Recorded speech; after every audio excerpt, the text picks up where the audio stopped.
Continuing with our discussion of how people influence behavior of one another, let's talk about how norms also guide our behavior. Norms are generally defined as instructions or beliefs about how to behave in a given situation. You might think of the word conformity as the behavior, the act, whereas norms describe the rules or ideas that we conform to. Norms tell us what to do, basically. And norms are incredibly important in keeping things running smoothly in society. There are often unwritten rules that guide behavior, such as how you are to line up for buses or for your flights. Cultures differ in these norms, of course. So something that was popular on the website Reddit of like a couple years ago were photos of people lining up for buses in different countries. The photo that you see on the right, I think, is from Finland. In general, norms can encourage social harmony, but they're not always beneficial. For example, traditional gender norms about women's behavior might restrict women from freely expressing themselves and behaving in ways that are conducive to their self-growth, as we discussed in the last section about gender roles. Using the power of norms on our behavior, public health professionals have utilized social norming interventions to promote healthy behaviors among college and high school students. What you see on this slide is a typical campaign poster. Take a look at this and think of which type of norm, injunctive or descriptive, you think is reflected in this message. This poster states that 88% of University of Albany students have partied without using alcohol.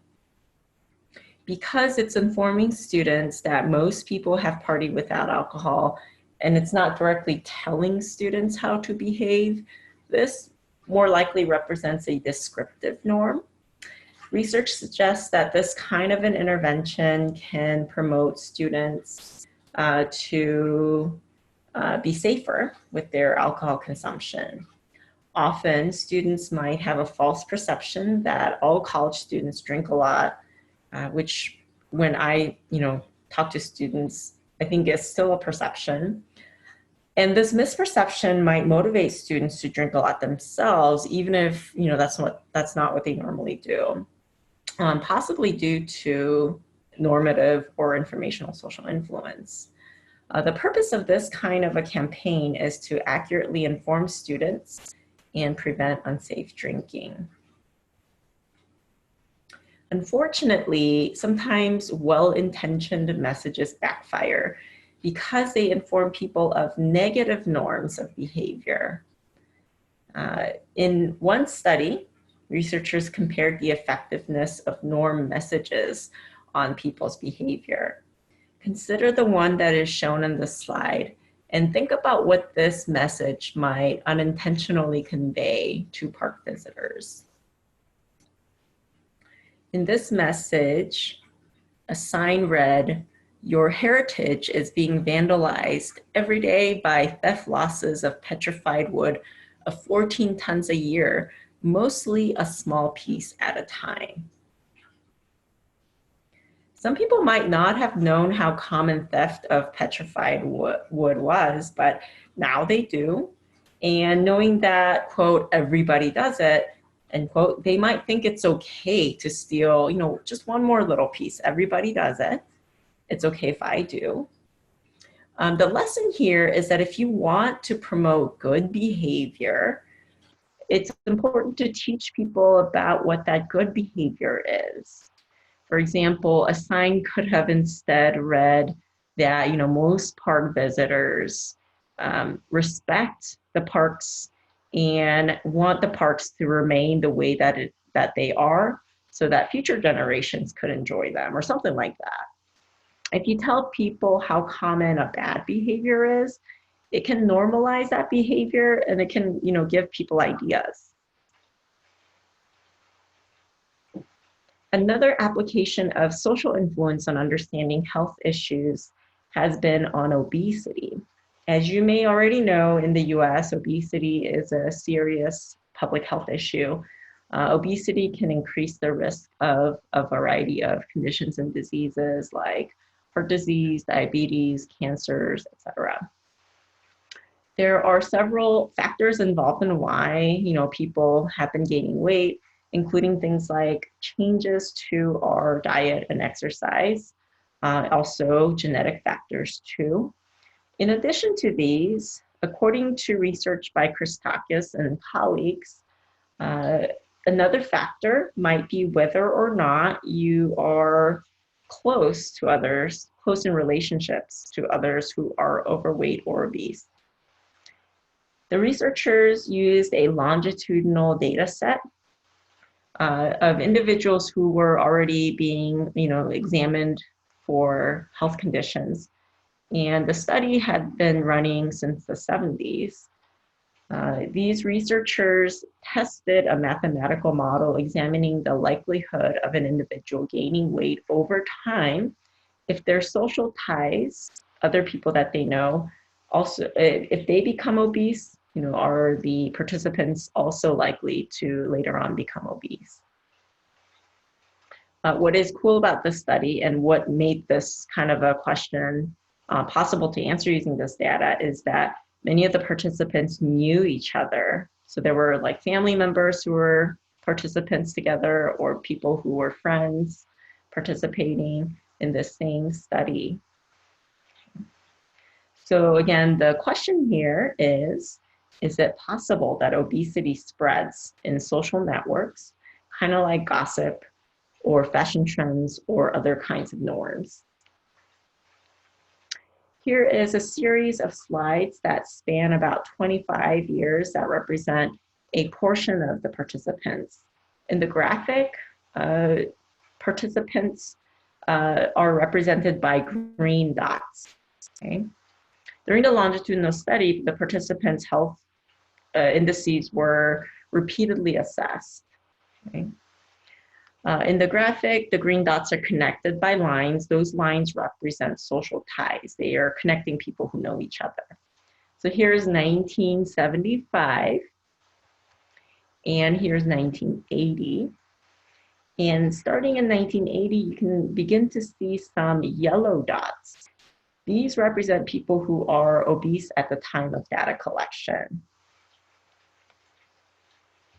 Here's 1985. You see more and more yellow dots.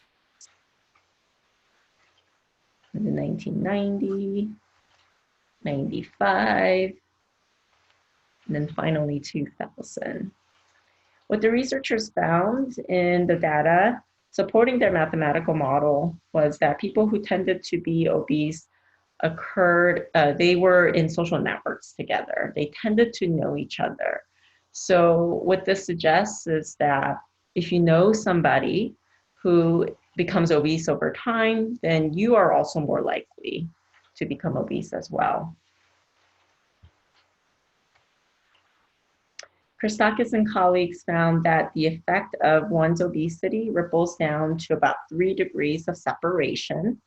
What this means is that if you directly know a person, such as a friend or family member who is obese over time, there is a 45% greater chance that you would also become obese compared to somebody who doesn't know the same person. If you know somebody who knows another person who is obese, and this is the 2nd degree relationship, then you had a 20% greater likelihood of becoming obese over time. Okay. So in this graphic, Melly, who isn't directly affiliated with Yuna, still has a higher risk of being obese due to her affiliation with Ken. Chuck, who knows Melly but not Ken or Yuna, still has a higher risk of being obese compared to another person further separated by a degree. So Nitu, she's at 4 degrees of separation. And Nitu would not would not be impacted by Yuna's obesity. Okay. So up to 3 degrees of separation, people can still be, according to the mathematical model, people were still greater in likelihood of becoming obese. So what this suggests is that you don't need to know a person directly to be affected. The data also suggests that the type of relationship matters. If I was mutually friends with someone, meaning that both of us indicated that we were friends with each other, that tended to have the highest risk in obesity. If I perceive someone as a friend, but they didn't say that I was their friend, so it's kind of a one-way thing here. This is represented by the row ego-perceived friend. I was at a greater risk of obesity there too, but less so than if the other person and I were mutual friends. Altered perceived friend status, meaning that somebody thought I was their friend, but I didn't see them as a friend, didn't really seem to increase the risk of obesity much. And also opposite sex friends and immediate neighbors don't seem to really influence us either. The data also showed that geographic distance didn't matter. So, mutual friends who are living in different states could still be influential to one another. Okay. So to wrap up, social influence can be really powerful in affecting our behavior. Others often set the standard for what is desirable or appropriate behavior.